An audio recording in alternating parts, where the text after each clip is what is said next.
Hi, I'm Julian and I'm showing you how to use the new Midjourney Zoom feature to create smooth-looking Zoom videos.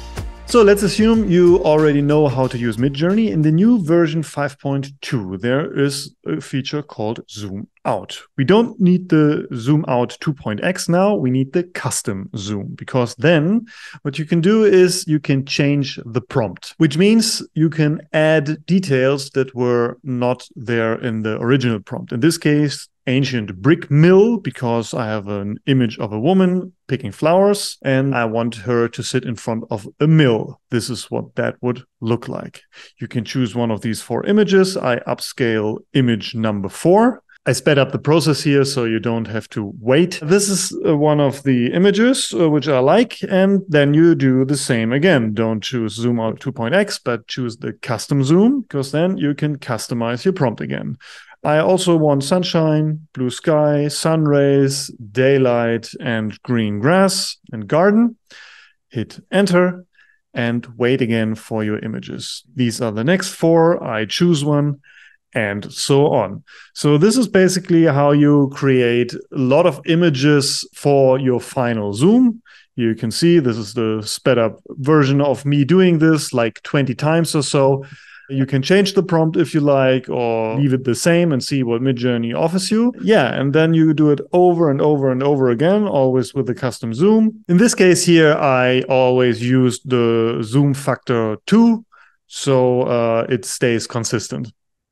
And after you have done that a couple of times, this is the final image of my zoom in this case, you will have many images, in my case 20 or so, 25, and you go to midjourney.com and see all of your upscaled images. You choose the select tool, select all the images you created, go to the downloader, and download it to your hard drive. It will zip all the files. You can unzip it again on your hard drive. This will look something like this. Create a folder, I call it images here, and then import it into Premiere.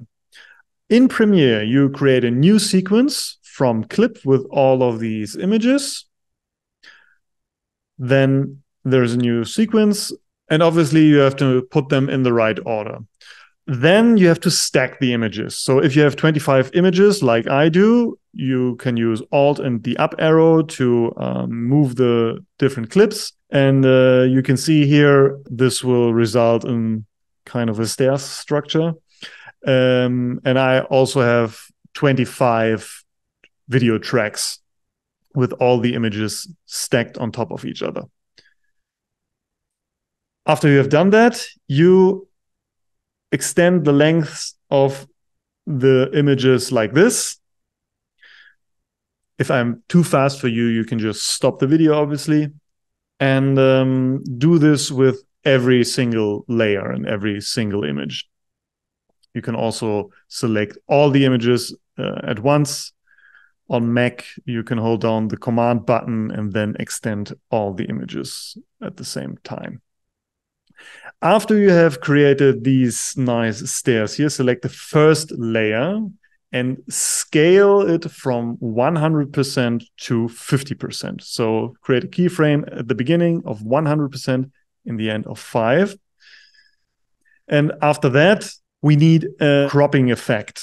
Choose the crop effect, put it on the first layer, and crop each side of the images 5% or so. And you can feather it as well with a value of 10, for example. Then comes the scaling of the other images. Basically, what it does is that you have to have a consistent speed of the zoom. To achieve that, you just use the values I show you here on my screen. The first image goes from 100 to 50, the second from 200 to 100 to 50, and so on. Basically, you have to double the scaling rate to achieve a consistent zoom. If this sounds like gibberish to you, just wait and see. The effect will be the perfect zoom, basically. Then copy the crop effect from the first layer to all the other layers. You can use the shortcuts I provide here for that. And this is basically the final zoom. Yeah, you can see here there are some borders in the final image. You don't need the crop there, just delete the crop effect. And you can trim the image a little bit. Then to control the speed of the overall zoom, you can nest the clips. So select every image, all the layers, right click and nesting. You can name it zoom in this case. You can also clean up your timeline a little bit, delete all the empty layers. And then go to the speed controls, Command R in this case. And then you can reverse it or speed it up, make it slower, whatever you like. And this is the final zoom. This is the final result. I could also imagine telling a story with this. So for example, incorporating text here or having a voice narrating the different steps of this. 1,000 years ago, there was a woman picking flowers.